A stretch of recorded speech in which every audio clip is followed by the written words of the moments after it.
Pag-usapan natin ang isa sa mga pinakasikat na kwento, yung kay Jacob at sa hagdan niya papuntang langit. Pero alam nyo ba, hindi lang to basta isang panaginip. May mas malalim pa tayong matutuklasan dito. So isipin mo to ha, nasa kalagitnaan ka ng pagtakas, mag-isa ka, takot at wala kang ideya kung saan ka pupunta. Dito papasok yung kwento ni Jacob. Dito natin makikita kung paano ang isang simpleng gabi lang sa disyerto biglang naging tagpuan ng langit at lupa. Astig, di ba? Okay, so tara na, simulan na natin sa umpisa. Para maintindihan natin, kailangan nating malaman na itong paglalakbay ni Jacob, hindi to adventure. Isa itong pagtakas. Importante to guys. Sa moment na to, si Jacob, hindi siya yung bida na hinahangaan natin. Actually, isa siyang takas. Tumakas siya dahil sa panluloko na ginawa niya sa pamilya niya. So isipin mo yung bigat na dala-dala niya habang mag-isang humaharap sa kung ano man ang nag-aantay sa kanya. At dito, ang simple-simple lang ng sitwasyon, di ba? Pagod na siya. Gabi na. At anong unan niya? Isang bato. Ang tindi. Pero, dito sa parang wala lang na sandaling to, sa isang lugar na hindi man lang pinangalanan, dito mismo mangyayari ang isang bagay na sobrang pambihira. Okay, so ayan na. Dito na magsisimula yung magic.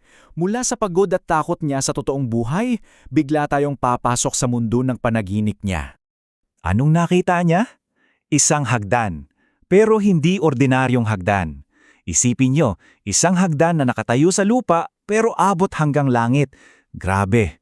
Ito yung pinaka-core ng lahat, yung simbolo ng koneksyon. Parang sinasabi na, hey, hindi na magkakahiwalay ang mundo nyo at ang mundo ng Diyos. May tulay na. At hindi to parang picture lang na nakapako ha. May action.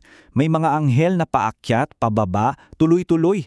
Parang may constant na communication, isang busy na highway sa pagitan ng langit at lupa. At sinong nasa pinakatuktok? Walang iba kundi ang Panginoon mismo. Nag-aantay para magsalita. So hindi lang pala to isang wow moment, isang magandang panaginip lang. Itong vision na to, ito pala yung stage, yung setting para sa isang napakalaking pangako. Isang pangako na babago hindi lang sa buhay ni Jacob, kundi sa buong kasaysayan. At ito pakinggan nyo to, ang ganda. Paano nagpakilala ang Diyos? Hindi niya sinabing, ako ang Diyos ng buong universe. Ang sabi niya, ako ang Diyos ng tatay mo, si Isaac, at ng lolo mo, si Abraham. So personal, di ba? Ikinonek niya agad sa pamilya, sa lahi ni Jacob.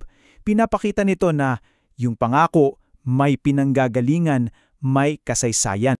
So ano ba tong pangako na to? 4 na bagay. Una, lupa. Itong lugar na hinihigaan mo, sayo yan. Pangalawa, lahi.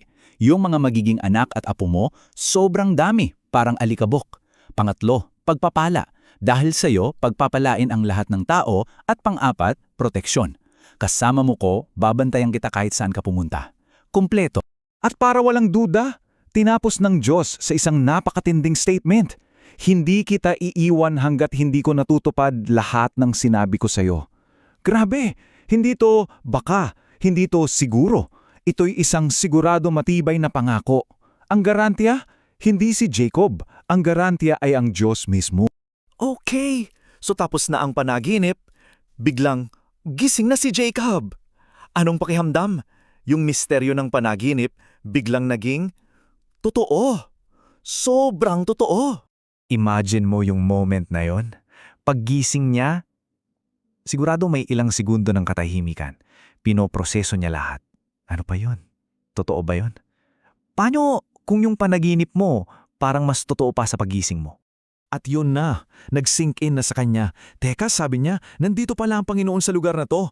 At hindi ko man lang alam. Wow, yun yung realization, yung pagkabigla. Na kahit sa isang ordinaryong lugar, sa gitna ng pagtakas at problema, pwedeng nandoon pala ang Diyos. At aaminin niya, natakot siya. Sabi niya, nakakamangha tong lugar na to. Para sa kanya, hindi na to basta isang certain place. Ito na ang bahay ng Diyos. Ito na ang mismong pinto papuntang langit. Isang mix ng wow at takot. So anong gagawin mo pagkatapos ng ganung experience? Mamamangha ka na lang ba? Hindi. Para kay Jacob, kailangan may gawin siya. Kailangan may response. Paano niya ngayon gagawin konkreto ang lahat ng to? Ang galing nung ginawa niya, simple pero powerful. Yung batong una niya, kinuha niya, Itinayo at binuhusan ng langis. Ginawa niyang parang marker, isang alaala. At yung lugar na walang pangalan, binigyan niya ng pangalan, Bethel, na ibig sabihin, bahay ng Diyos. Ito yung paraan niya para sabihing, dito. Dito mismo nagbago ang lahat.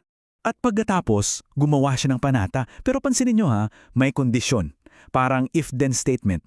Kung sasamahan mo ko, kung proprotektahan mo ko, kung pakakainin mo ko, saka ikaw ang magiging Diyos ko at ibibigay ko sa iyo ang 10 bahagi. Napakatao ng response niya, di ba? Napaka-practical. Sa gitna ng isang napakalaking pangako mula sa langit, ito ang naging tugon niya. Isang kasunduan na siyang magiging simula ng mas malalim pa nilang relasyon. So anong nangyari? Yung takas na walang direksyon? Ngayon, meron ng pangako at meron ng direksyon. At bago tayo magtapos, ito siguro yung iwan ko sa inyo. Minsan, sa mga pinaka-ordinaryo at di naasahang parte ng buhay natin, sa gitna ng ating mga sariling pagtakas, baka doon din natin matagpuan ang sarili nating Bethel, ang sarili nating hagdan patungong lang.